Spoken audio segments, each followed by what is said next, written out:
The program still on your television this morning on ITV. Yes, we're still looking at Ghana must go. That expression, Ghana must go, what it means, and of course Nigeria must go now. Well, the information is that Ghana must go refers to a period in 1983 when Nigeria expelled a large number of Ghanaian citizens, most of whom were undocumented migrants. Now we have the visuals. All right, so Ghana must go, that's visual one now. Ghana must go, visual one, the one that happened in 1983. This is Nigeria must go. This one happened a few days ago. So let's see the first one, the video one, 1983, so that our viewers this morning can know what we talk. Okay, January 17, 1983. All right, so this is former President Shehu Musa Shagari. All right, so Ghana must go. This, the visuals you're seeing now happened in 1983. So this was the situation in major parts of southwestern states in the country. Now, Ghana must go refers to a period in 1983 when Nigeria expelled a large number of Ghanaian citizens, most of whom were undocumented migrants. And the terms also refers to the distinctive checkered woven plastic bag that were commonly used by the Ghanaians to carry their belongings during the mass deportation. And this bag became a symbol of this event and the forced migration it entailed. The event itself, known as Ghana Must Go expulsion, was a significant moment in West African history. And in January 1983, the Nigerian government under President Shehu Shagari ordered the expulsion of all undocumented migrants, with the majority being Ghanaians. This decision was partly fueled by economic anxiety and tensions between the two countries. The Ghana Must Go, initially nameless, gained their moniker from this mass exodus. They were a practical choice of migrants offering ample space for belongings during the sudden and unplanned departure of the bag, often seen in markets and homes across, the West African, states and all that. So, 1983, 42 years ago. So you can see the picture there, the video there. It shows you how it was in 1983. Now, there are two countries between Nigeria and Ghana. You have Togo and Benin Republic. These are two francophone countries, but Ghana is an anglophone country, an English-speaking country. So it's only natural that the relationship between Nigeria and Ghana is strong, even if we have two major countries. Benin Republic is there, and of course Togo is there, two francophone countries. But you can see how Nigerians extend their relationship above these two countries and settle in Ghana because of their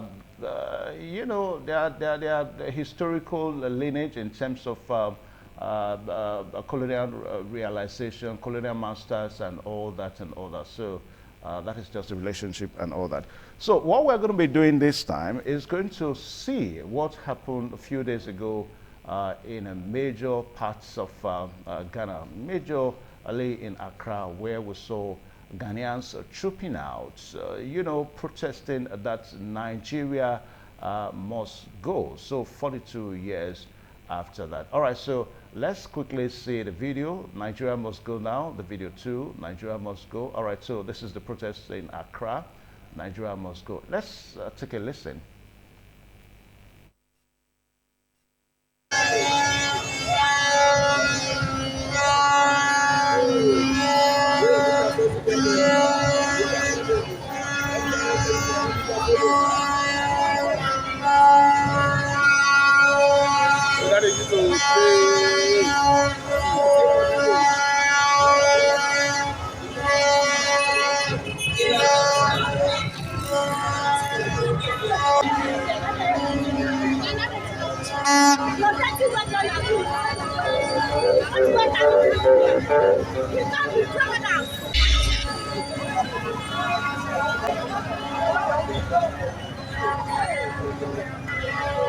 Let's say ourselves the truth, because what I'm about to say now, I can give you guys evidence if I'm being called upon to give you guys the evidences of what I'm about to say.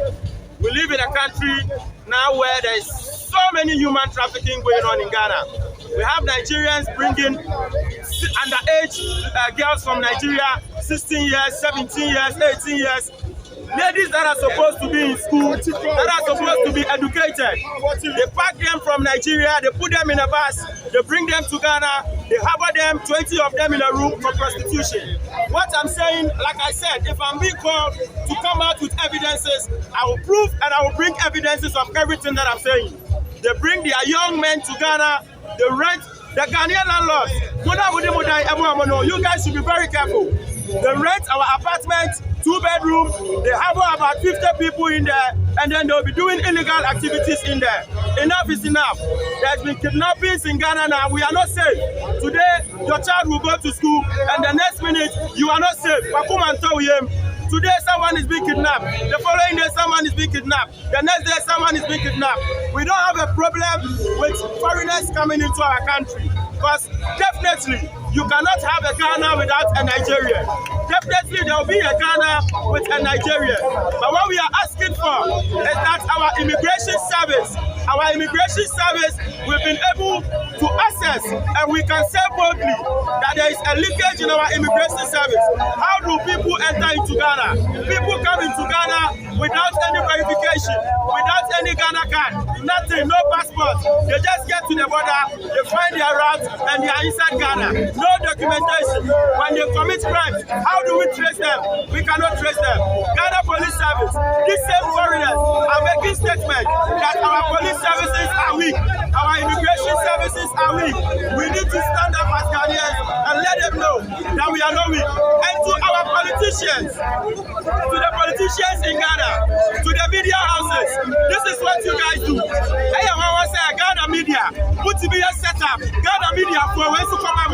Put to be a setup for Ghana. Now, when you form you, wait to her, wait see me people, wait see me NDC. I'm going to do 3 hours. I was TV so I know the media for the butcher. Now, in some I see a car, and some day I see a catch Ghana for us. I'm minding yourself, no. You have free media for.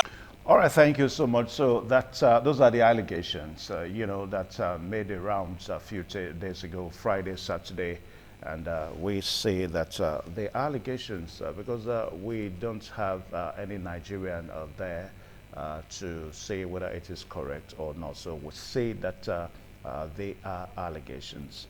Anyway, to discuss this issue this morning, talking about the protest, the Nigeria Must Go protest, 42 years after the Ghana Must Go protest in 1982. We are so privileged this morning to have a professor from the University of Benin, Professor Julius Iyasele.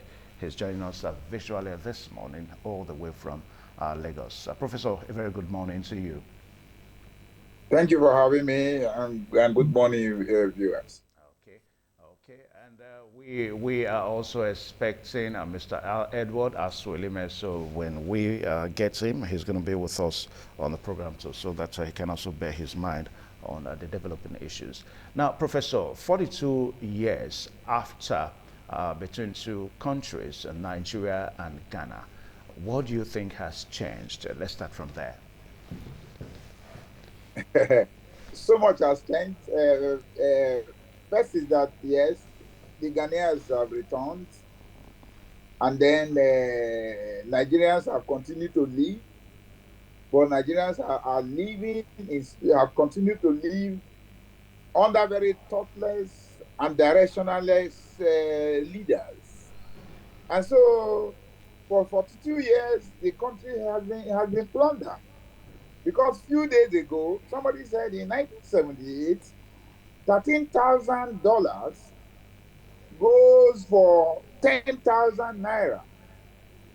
And then 47 years after, that is for today, the same $13,000 now goes for 20 million naira.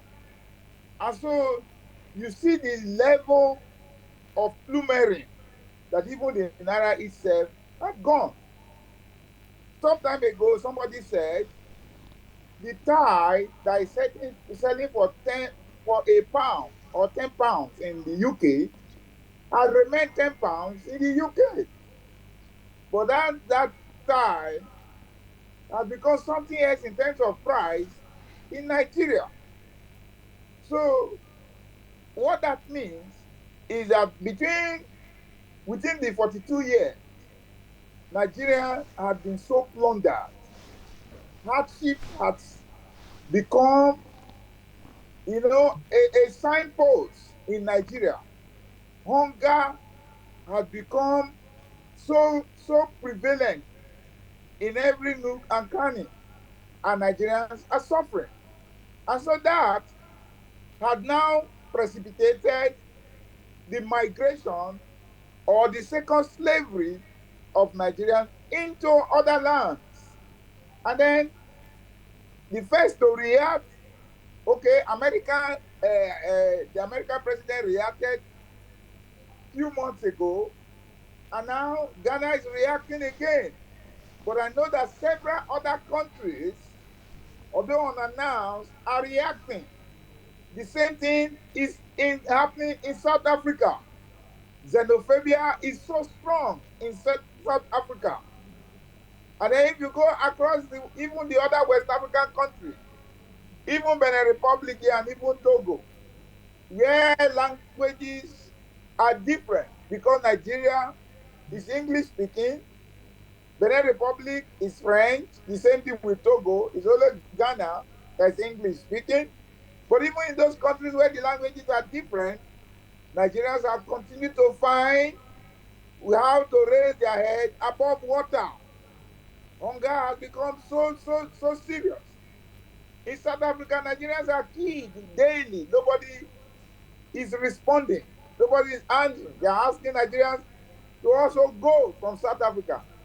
And I'm sure it is the same thing all over the countries of the world.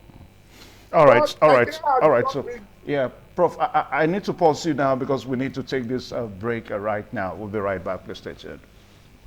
All right, thank you one more time. The program's still right there on your television this morning on ITV. We still have Professor Julius Iyasele, who is joining us virtually this morning from Lagos. And we are looking at the two expressions, Ghana must go 42 years ago, and Nigeria must go 42 years after. So, Prof, you were about a strain, what has changed between these two countries 42 years after.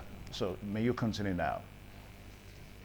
yes, within the same 42 years, Ghanaians returned home, and then some of their leaders were tied to the stake and shot, and Ghana received peace. But some very vicious and heartless persons have taken positions in Nigeria's stool of governance, and Nigeria is witnessing a very, very terrible state of living. Things have become very, very expensive, out of the reach of the ordinary man. And so now that also, like I said, precipitated the second slavery that we are witnessing in Nigeria. The slavery where you now offer yourself, you now sell yourself as a slave to other clients. And that is what is going on now. But unfortunately, even the place, so many of the places, so many of the countries have become oversaturated with human Nigerians, and they now want Nigerians to return. And of course, for few of them who found nothing to do in those countries have taken into several vices. Of course, you have seen Ghanaians who will not even, who as a responsible child will wait to see that his father's house is being denigrated, depleted, dilapidating, and then finally destroyed. And so many of them are also, they have reason to say, we no more want you people return back to your land. So many of the issues that we couldn't do ourselves, some of these countries, especially Ghanaians, are reminding us that we should hold our leaders responsible for the evil, for all the bad, very terrible governance in Nigeria. All right, It's Prof. getting, yes. Yeah, Prof. I think because you know, one thing we must do, we should be able to look at this whole accusations and counter accusations, you know, objectively. Now, some of the allegations why Ghanaians are asking Nigerians to leave Ghana is that you know, you have Nigerians as prostitutes in Ghana. Those are the allegations. Nigerians as ritual killers in Ghana, Nigerians as kidnappers in Ghana. But let us look at it now. If you also come to Nigeria, you visit most of the brothels, say, or some brothels in Lagos. There are also allegations now that the prostitutes, most prostitutes there are Ghanaians. So is it a question of accusing Nigerians or accusing Ghanaians? What do we think is wrong with Africans? Let's take it from there. Well, you can look at these because we are statisticians. How many Ghanaians are in Nigerian brothels? Excuse me, sir. We live in Benin. Can you take some time out to a street? Maybe, I don't know whether this.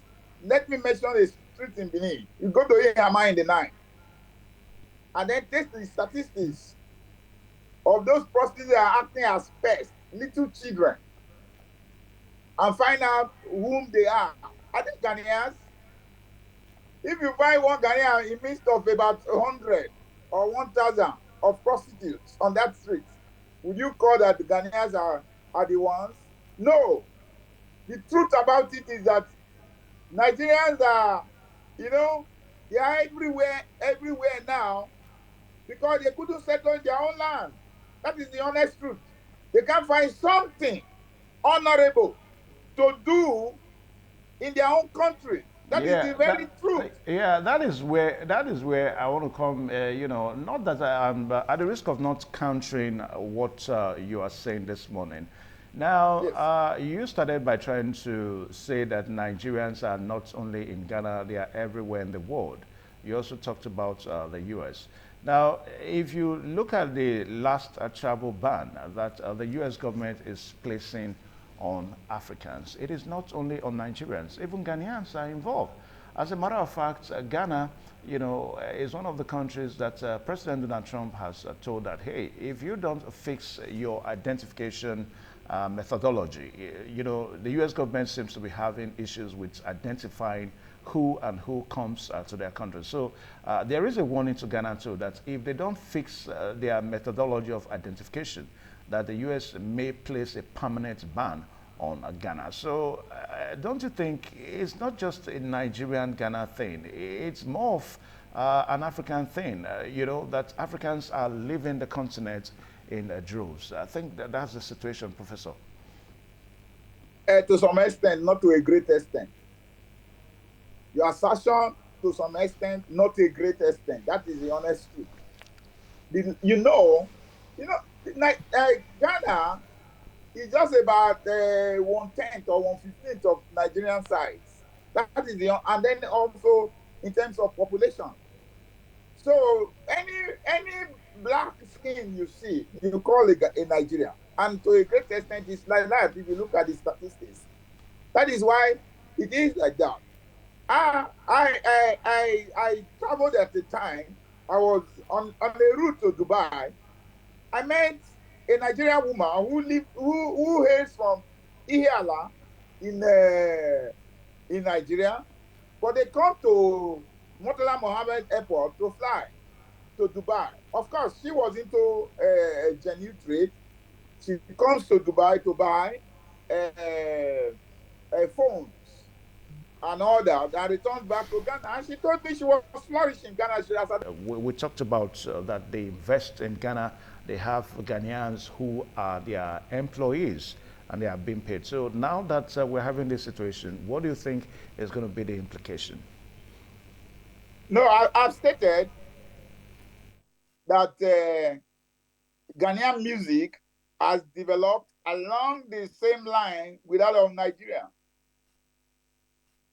And I also look at their movie. So now Nigerians are also doing great in Ghana. Ghanaians have learned so much, a lot from Nigeria. I'm sure I have so many of my colleagues who are in some West African countries who are on sabbatical and then on exchange duties also. So Nigerians are not just only criminals. A lot are doing quite. Professor, we won't let you say that now, that Nigerians are not just only criminals. We won't let you say that. Because that is what the Ghanaians said. No, because what we're saying, all these things we are looking at, they remain accusation and they remain allegations now. We also understand that the Nigerian Diaspora Commission, as headed by Abike Dabiri, is yet to make a statement. And as a matter of fact, the commission is following the situation up to see how they can also react. So we just, say that they are accusations and they are allegations now. Because for us in the media, in as much as possible that we have the responsibility to let you know what is going on, then also we also have the responsibility to balance the issues. So we are just only seeing the protest from one side. We are yet to see the reactions from the Nigerian side. So let's keep it there. Now, we're still looking at the effect now of what we're saying, Nigeria must leave Ghana. Now, remember 42 years ago when Nigeria asked Ghanaians to leave, there was an immediate effect. I remember then, I was still little then though, but I remember most of the menial jobs that Ghanaians did. I mean, the shoe cobblers that we later had after the Ghanaians left. They did not quite, some of our brothers from the north, they had to learn that trade all over again and all that, and it was a huge challenge for them. Then we also had some very good Ghanaian teachers then. When they left, all those, form and posed a major problem to us because the services that they rendered, before we got other persons to replace them, it was a challenge. So that's what I'm talking about. So I want to briefly speak on that before we go to the next topic. Quickly, sir. What you have said is very, very apt and correct. The truth about it is that Ghanaians may not find people to sell motor parts to them when if they chase Nigerians away from their country. I've said the impact. Nigerians have made very, very great impact in every area of life in Ghana. Like I mentioned about their music, I mentioned about their video. In fact, Nigerians are big businessmen and they have employed so many Ghanaians, their food and all that. I mentioned earlier when I started that I met a woman from Ihiala who was doing business in Ghana, genuine business. She flies to Dubai, buy phones, and then sells in Ghana. She told me then she was building 18 self-contained apartments in Ghana. These are investments that many Nigerians have made in Ghana. You'll be surprised that some of them might even be playing leadership role in Ghana. They won't find it. There'll be a serious void that will be created in Ghana. Professor, away from that now, like what we said, that the issues are still developing. So we're going to make sure that we bring you the updates on the situation. Talking about the protest, the Ghanaian protest in Ghana asking Nigerians to leave. All right, so Prof, Evans, away from that. Evans, before you wrap up, let us take the facts. If you go across the border to the other side of Benin Republic, the universities that are there, in spite of the fact that those people are in Francophone countries, they teach in all those wishy-washy universities there in English. There are Nigerians that are in those schools. The same thing with the crime, the prostitution and all that. It's not that those countries are resilient. They have refused the Nigerians to alter the situation that is going on there. Let our politicians, this should be rubbed on the faces of our politicians. Let them know that it has reached a crescendo of shame that the Nigerians, we, with so much, are now the ones that are chasing away, that are enslaving ourselves and Okay. are being chased. Okay, because of time, Prof. Now, briefly, I just want you to hint on what is going on. It started a few hours ago at the Edo State House of Assembly, whereby the House is screening nominees for, various commissions in Edo State. Now, two major commissions that they are screening nominees from. You have the Local Government Commission and the Audit Commission in the state. Now, quickly set an agenda, because against the backdrop that we are yet to have a full house of commissioners in Edo State, as it were. A full cabinet has really not been brought to bear, into governance in Edo State. So, agenda setting for this screening of nominees for various commissions in Edo State. Quickly, sir. My advice as against what subsists in Edo State is to remember to use a round peg in a round hole, or a square peg in a square hole, and forget the use of some other parameters, especially politics. Because this is the greatest problem, the bane of our poor leadership. Let it be known that you can only achieve, if you are a leader in an office, look for how to get the best among the citizens of Nigeria to do your work, so that at the end of the day, you will be acclaimed as one of the best that have passed through such positions. But what happens here is that political patronage is what takes the center stage when employment takes place. So I plead most sincerely to the State House of Assembly to look at excellence, to look at knowledge, to look at, people who will deliver, who have compassion for this country. That is my candid agenda. That is my candid advice.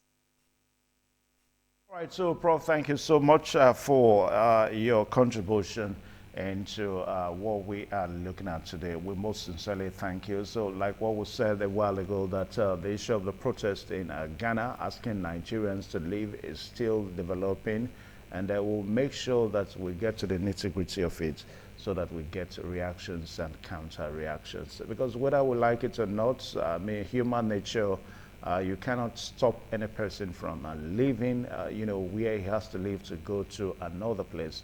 In other words, the right to migrate is your sole right. But what we're saying is that you must do it rightly. And of course, you must ensure that you host a country, you contribute your quota to development of that country.